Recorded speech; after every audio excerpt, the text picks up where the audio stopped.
Shalom saudara-saudara terkasih di dalam Kristus. Mari sejenak kita menenangkan hati dan mengusatkan perhatian kita kepada firman Tuhan. Sebelum kita mendengarkan pemberitaan firman Tuhan, mari kita datang kepada Tuhan di dalam doa.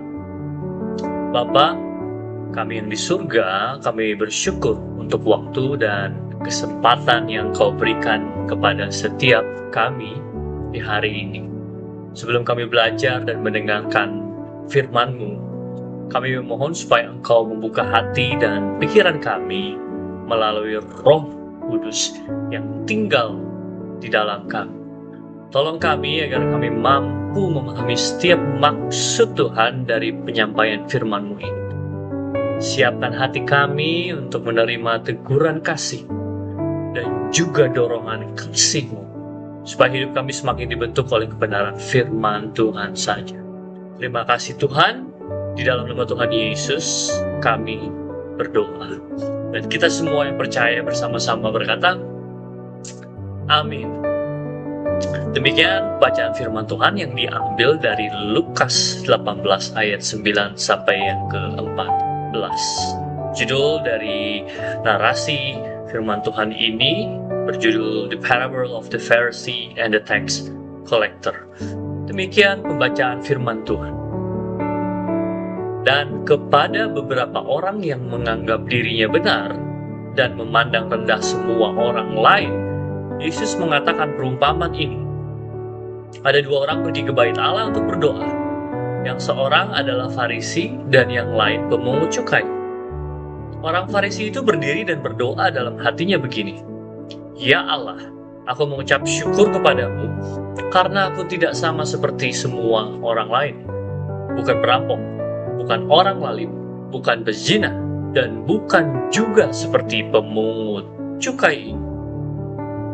Aku berpuasa 2 kali seminggu. Aku memberikan 1/10 dari segala penghasilanku. Tetapi pemungut cukai itu berdiri jauh-jauh. Bahkan ia tidak berani menengadah ke langit, melainkan ia memukul diri dan berkata, Ya Allah, kasihanilah aku orang berdosa ini. Aku berkata kepadamu, orang ini pulang ke rumahnya sebagai orang yang dibenarkan Allah, dan orang lain itu tidak. Sebab barang siapa meninggikan diri, ia akan direndahkan, dan barang siapa merendahkan diri, ia akan ditinggikan. Izinkan saya mengutip sebuah jurnal pemikiran dari Pastor John Piper. Mudah-mudahan ini akan membantu kita merasakan betapa pentingnya perkataan firman Tuhan. Pastor John Piper mengatakan bahwa kita seharusnya membaca Injil dari belakang ke depan. Mengapa? Karena ketika kita membuka Injil seperti Matius, Lukas, Markus, Yohanes, sebenarnya kita sudah tahu bahwa cerita itu akan berakhir, bahwa Yesus akan mati di kayu salib untuk menanggung dosa manusia. Dan bahkan ia akan bangkit sebagai Tuhan atas seluruh ciptaan.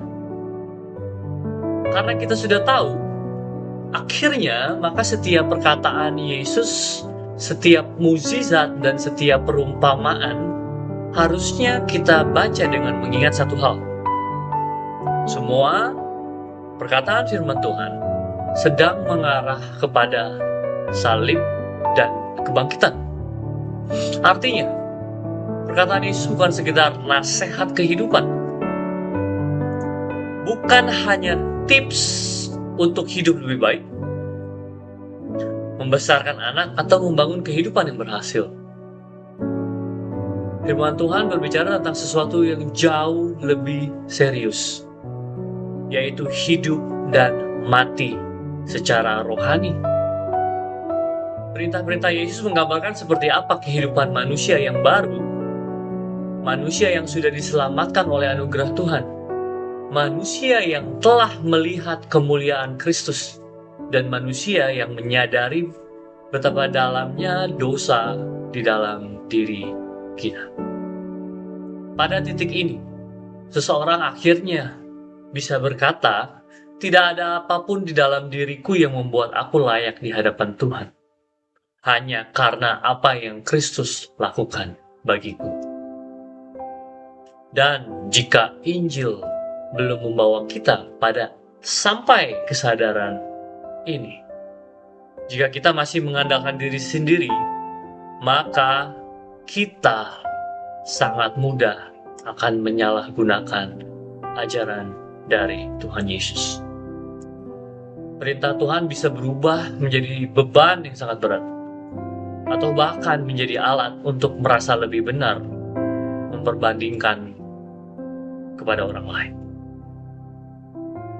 Saya akan mengulangi perkataan firman Tuhan dari ayat 9-14 dengan meminjam satu cerita ilustrasi dari salah satu seorang tokoh hamba Tuhan, Scott Huber. Beliau berkata seperti ini, "Dua orang naik ke bait Allah untuk beribadah. Kedua orang ini terlihat dan terdengar sama. Keduanya mengangkat tangan memuji Tuhan. Keduanya duduk diam mendengarkan firman. Keduanya menundukkan kepala, bahkan mengaku dosa. Tetapi hanya satu dari mereka yang pulang ke rumahnya sebagai orang yang dibenarkan Tuhan. Hanya satu yang benar di hadapan Allah." Bagi sebagian kita, sebagian orang, situasi ini bisa membingungkan. Jika kita tidak bisa menilai ketulusan rohani seseorang dari cara ia beribadah, lalu bagaimana kita menilainya? Jika tangan terangkat, telinga mendengar, kepala tertunduk, bisa menyembunyikan hati yang keras. Lalu di mana kasih sejati kepada Allah akan terlihat? Jawaban utamanya muncul ketika Yesus menjawab seorang ahli Taurat. "Guru," tanya orang itu, "hukum manakah yang terutama dalam Taurat?" Di Matius 22 ayat 30. Yesus tidak menjawab dengan satu hukum tetapi dua. Demikian firman Tuhan di Matius 22, 37-39. "Kasihilah Tuhan Allahmu dengan segenap hatimu, dengan segenap jiwamu, dan dengan segenap akal budimu." Itulah hukum yang terutama dan yang pertama. Dan hukum yang kedua yang sama dengan itu ialah, "Kasihilah sesamamu manusia seperti dirimu sendiri." Kasihilah Tuhan adalah hukum yang terutama dan terbesar, puncak dari seluruh hukum Allah. Tetapi ingat, kasih itu tidak pernah berdiri sendiri. Ingat perkataan Yesus bahwa bukan terlihat dari tindakan ibadah lahiriah.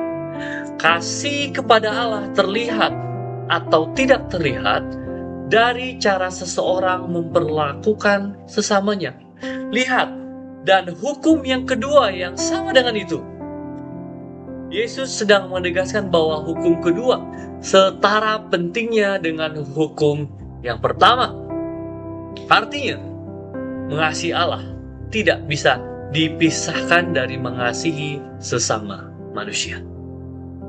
Mengasihi sesama manusia bukan tambahan, tetapi bagian dari inti hukum Allah.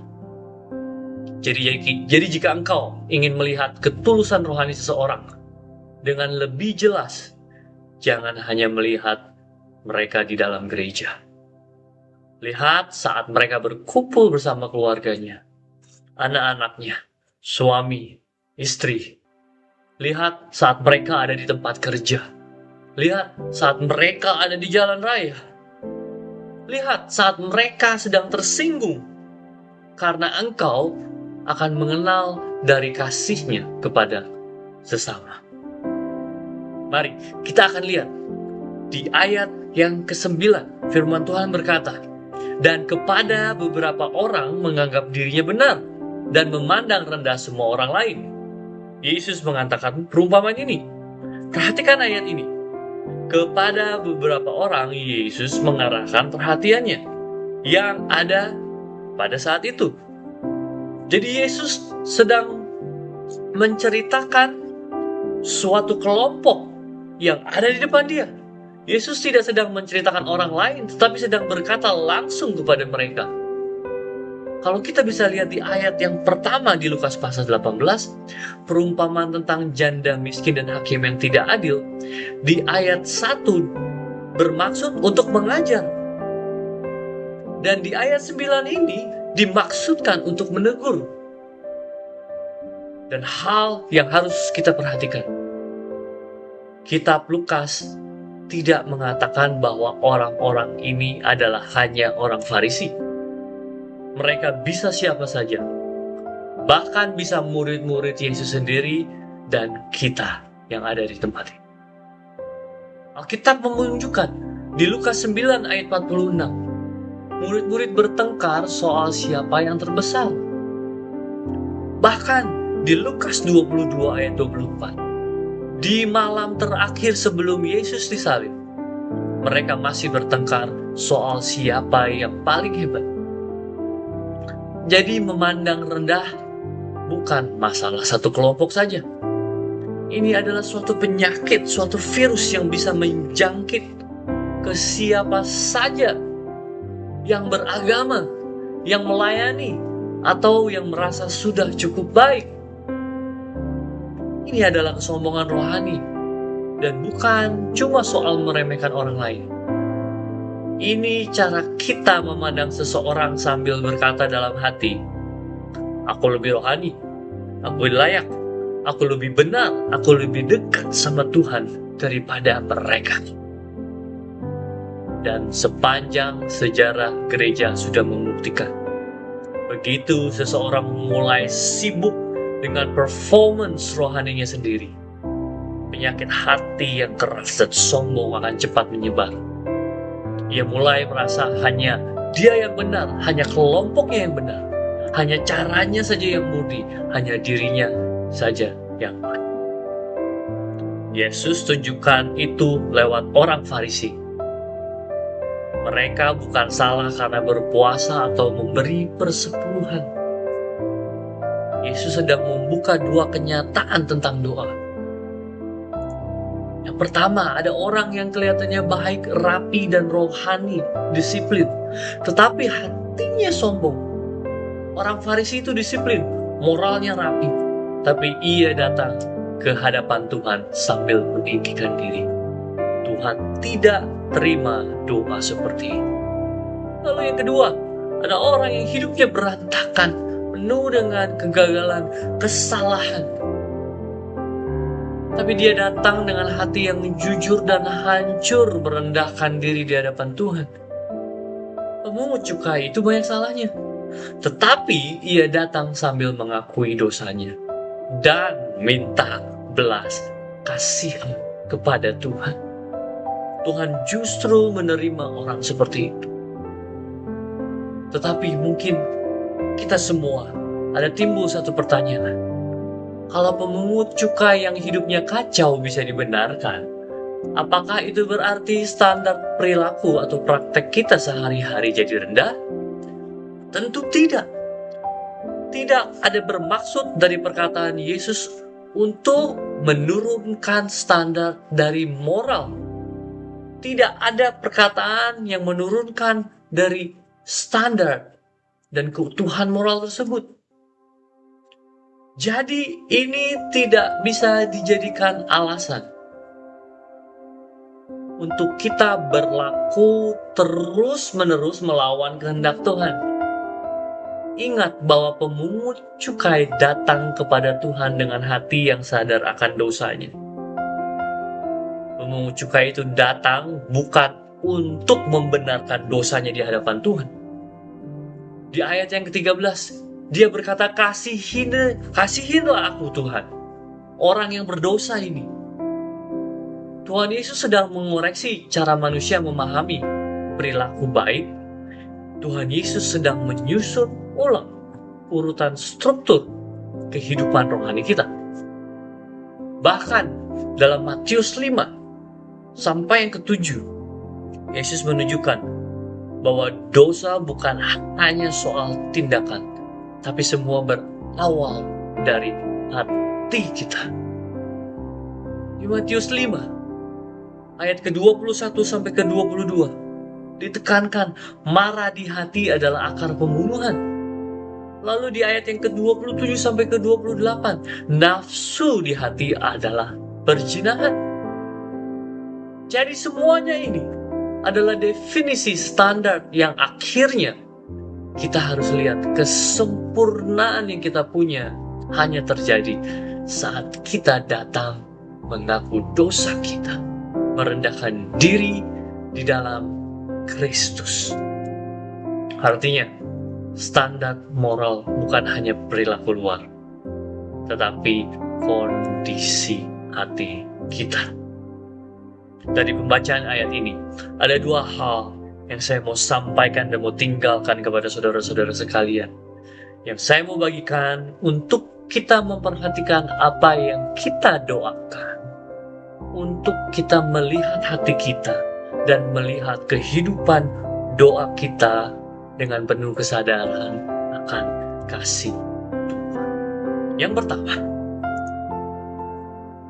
baiknya engkau ukur dirimu dengan kekudusan Allah, bukan dengan standar manusia.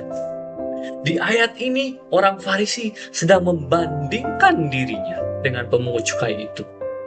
Orang Farisi itu berdiri dan berdoa dalam hatinya begini, "Ya Allah, aku mengucap syukur kepadamu karena aku tidak sama seperti orang lain, bukan perampok, bukan orang lalim, bukan pencina, dan bukan juga pemungut cukai."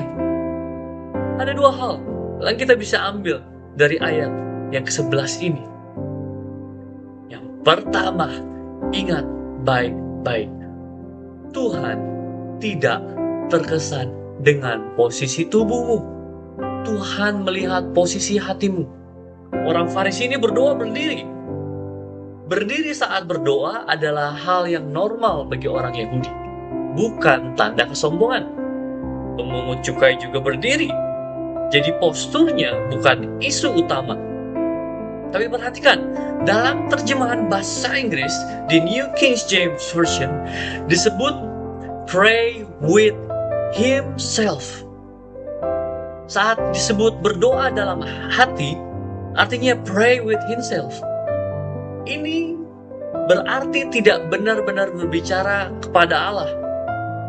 Dalam frasa Yunani ada dua arti. Yang pertama mempunyai arti ia berdiri sendiri, berdiri menyendiri, atau ia berdoa kepada dirinya sendiri.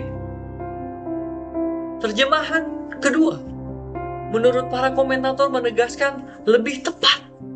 Ia tidak sedang berdoa kepada Allah. Ia sedang berbicara kepada dirinya sendiri. Bukan doa yang sunyi hening, tetapi doa yang berpusat kepada diri kita sendiri. Orang Yahudi hampir tidak pernah berdoa dalam hati. Justru orang Farisi suka doanya didengar. Jadi masalahnya bukan doa dalam hati, tapi doa yang penuh dengan diri kita.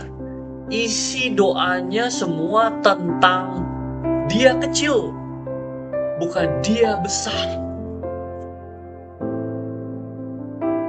Waktu kita ada di keluarga, pertemanan, atau komunitas, pernah gak kita temukan ada orang yang mau tipenya didengar, dia menyedot energi, ingin jadi pusat perhatian, dan isi percakapan selalu tentang diri. Saya punya anak di rumah, seperti anak saya. Semua tentang dia, apapun yang di rumah ini pusat perhatian, ya hanya anak saya. Kekanak-kanakan. Dan sering tanpa sadar, kita pun bisa begitu di hadapan Tuhan. Semua tentang kita. Kapan kita bertanya, Tuhan, apa kehendak Tuhan di musim kehidupanku ini? Yang kedua, Tuhan tidak mencari suara yang indah. Tuhan mencari hati yang jujur. Lihat,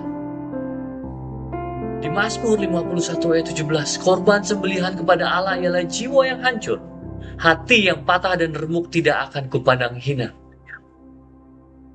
Kita diingatkan kembali Di 1 Samuel 16 ayat 7, bukan yang dilihat manusia yang dilihat Allah. Manusia melihat apa yang di depan mata, tapi Tuhan melihat hati. Ingat perkataan ini. Doa bukan soal volume suara, gaya bicara, atau kata-kata rohani. Isi doa kita menunjukkan isi hati kita. Orang Farisi itu memuji dirinya sendiri, mengagumi kebaikannya, merasa tidak butuh pengampunan atau belas kasihan. Ia berdoa tetapi untuk dirinya sendiri. Dan dirinya sendiri yang menjadi pendengarnya. Doanya terlihat rapi religius, tetapi tanpa pertobatan. Mengucap syukur itu benar dalam doa. Tapi syukur kita harus diikuti dengan pengakuan dosa. Tanpa pengakuan dosa, syukur berubah menjadi kepuasan sendiri dan menjadi kesombongan rohani. Orang seperti ini punya pola hati yang sama. Gampang ingat semua kebaikan yang ia lakukan sendiri, lalu lupa dengan gampang terhadap kesalahan apa yang ia buat. Lalu dia gampang ingat kesalahan orang lain, lalu lupa terhadap kebaikan orang lain. Itu sebabnya Yesus menegur keras dengan sikap. Jadi bagaimana kita bisa melatih doa kita hati yang sehat? Belajar melupakan kebaikan yang kita lakukan dan belajar menghargai kebaikan kecil apapun yang orang lain lakukan. Yesus mengajarkan di Matius 6 ayat ketiga sampai keempat. Janganlah tangan kirimu tahu apa yang dia perbuat tangan kananmu. Bapamu yang melihat yang tersembunyi akan membalasnya kepadamu. Biarkan Tuhan yang menghitung kebaikan kita. Kita cukup merendahkan diri. Yang kita harus pastikan bahwa hati kita adalah hati yang selalu bersandar kepada belas kasihan Tuhan. Hati kita tidak berkata, aku hidup benar supaya Tuhan menerima aku. No, itu ciri-ciri orang Farisi yang merasa perilaku yang baik membuat dia layak dan menganggap Tuhan sudah berhutang kepada ketaatan ini. Merasa lebih baik dari orang lain dan yakin performanya bisa menyenangkan Tuhan.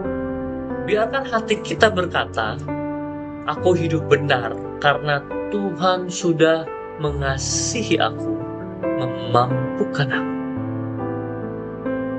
Aku tidak membeli apapun dari Tuhan. Aku tidak coba mengesankan Tuhan. Aku tidak merasa lebih baik dari siapapun. Aku menyadari semua kebaikan adalah karya Roh Kudus yang bekerja dalam kehidupanku, membuat aku taat. Ketaatanku menjadi respon, bukan syarat.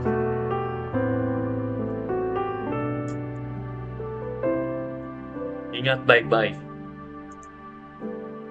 Ya, kita berdosa bukan hanya karena perbuatan jahat yang kita lakukan, tetapi juga karena kebaikan yang kita tahu harus kita lakukan, tetapi tidak kita lakukan. Yakobus 4 ayat 17 berkata, jika seseorang tahu bagaimana ia berbuat baik, tetapi ia tidak melakukannya, ia berdosa. Yang kedua, tidak ada buah yang manis kalau akarnya tidak bagus. Apa yang menjadi fokus dari kehidupan kekristenan kita? Apakah kita bisa melihat kedalaman akar kehidupan kita? You don't cultivate the fruits, you cultivate the root. Lihat perkataan orang Farisi ini. Aku berpuasa 2 kali seminggu. Aku memberikan 1/10 dari segala penghasilanku. Tidak ada buah manis kalau akarnya tidak bagus. Yesus sedang menunjukkan bahwa perilaku luar yang terlihat seperti buah tidak pernah bisa menipu Tuhan.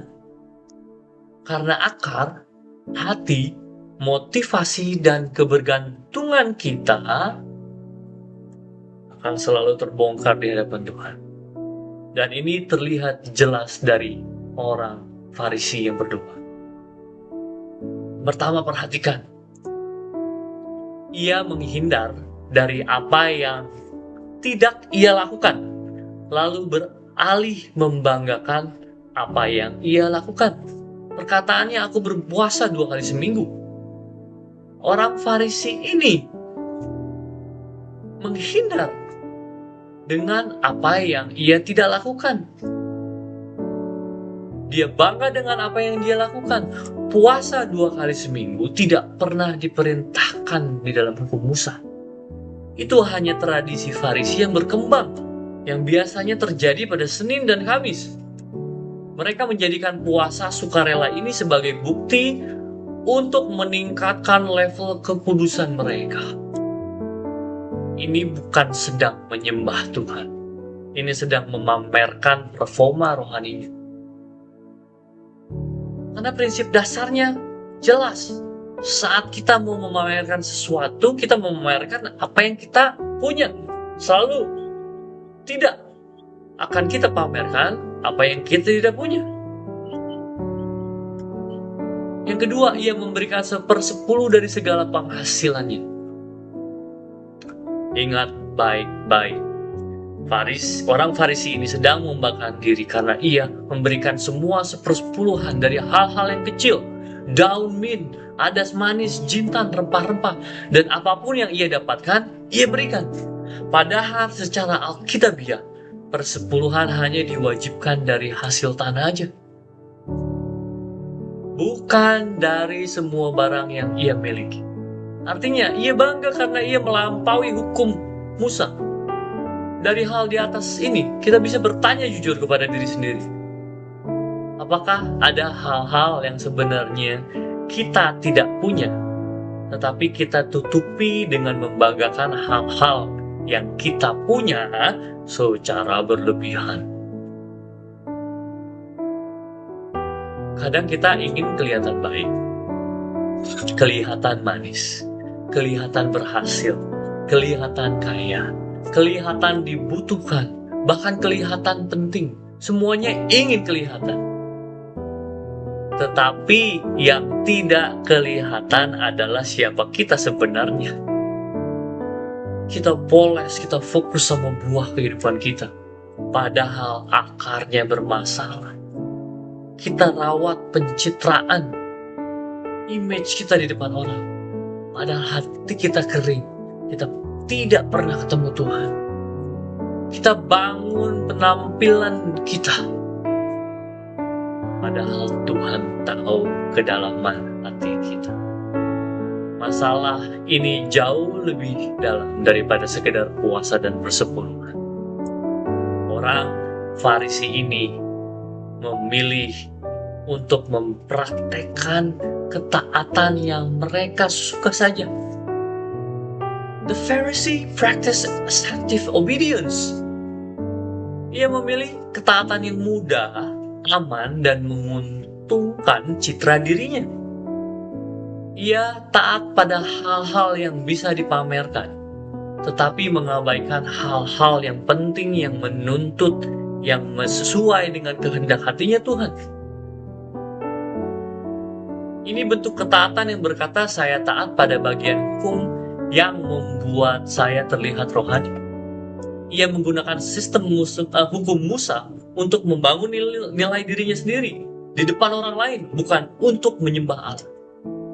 Bagi orang Farisi ini, ia taat pada hal yang terlihat, tetapi menghindar pada hal yang tidak terlihat. Ia memilih ritual yang bisa dihitung dan dipuji. Puasa, perpuluhan, disiplin rohani yang tampak luar. Tetapi ia tidak pernah menyentuh area yang menuntut hati, seperti mengampuni, memberi dalam pekerjaan Tuhan dan kepada orang lain dengan percaya pada pemeliharaan Tuhan. Tunduk dengan otoritas kasih, tunduk kepada otoritas yang ada. Mengasihi orang miskin, menolong janda, melayani dalam komunitas, melakukan keadilan, dan berbelas kasih. Ia tidak menyebut satupun dari hal-hal itu. Intinya, ia memakai perilaku baik sebagai mata uang, sebagai nilai tukar untuk bertransaksi dengan Tuhan, bukan sebagai penyembahan. Ia memilih kebaikan tertentu untuk dibanggakan dan menutup mata terhadap kebaikan yang Tuhan benar-benar peduli. Biarkan saya bertanya satu hal kepada kita semua. Apakah ada hal ketaatan yang Tuhan minta dari diri kita yang mengganggu keamanan kita, yang mengganggu kenyamanan kita, untuk kita taat melakukan sepenuhnya? Pada akhirnya, kerendahan hati dalam doa pasti melahirkan kemurahan hati dalam hidup kita. Kita akan berkata kita memberi karena kita sudah menerima anugerah, bukan supaya diterima. Saat seorang datang kepada Tuhan seperti pemungut cukai ini, jujur dengan apa adanya dan sadar akan kebutuhan belas kasihan daripada Tuhan, hatinya akan berubah. Jadi kerendahan hati tidak hanya mengubah doa, ini akan berlangsung mengubah cara kita hidup. Orang yang rendah hati tidak menjadikan dirinya pusat. Ia tidak merasa memiliki apapun untuk membuktikan dirinya. Kerendahan hati menghasilkan hati yang lembut, penuh syukur, dan sadar bahwa semua adalah anugerah. Dan dari sanalah kemurahan hati mengalir. Lukas 18 ayat 13. Tetapi pemungut cukai itu berdiri jauh-jauh, bahkan ia tidak berani menengadah ke langit, melainkan ia memukul diri dan berkata, "Ya Allah, kasihanilah aku orang berdosa." Tuhan, Engkau begitu murah hati kepadaku, bagaimana mungkin aku tidak bermurah hati kepada orang? Mari kita tutup dalam doa. Firman Tuhan sudah disampaikan kepada setiap kita dan hamba-Mu pada hari ini. Hamba berdoa untuk setiap kami dapat menangkap keseluruhan keutuhan firman Tuhan, dan kami dikuatkan, dimampukan. Kami tahu, Tuhan, bahwa Engkau melayakkan kami, Engkau menguduskan kami. Mari saya undang kita semua untuk kita berdoa, merendahkan diri di hadapan Tuhan, mengucap syukur dan meminta kehendak Tuhan saja terjadi dalam kehidupan. Di dalam nama Tuhan Yesus, kita semua sudah berdoa. Mari setiap kita yang percaya bersama-sama berkata, amin. Tuhan Yesus memberkati.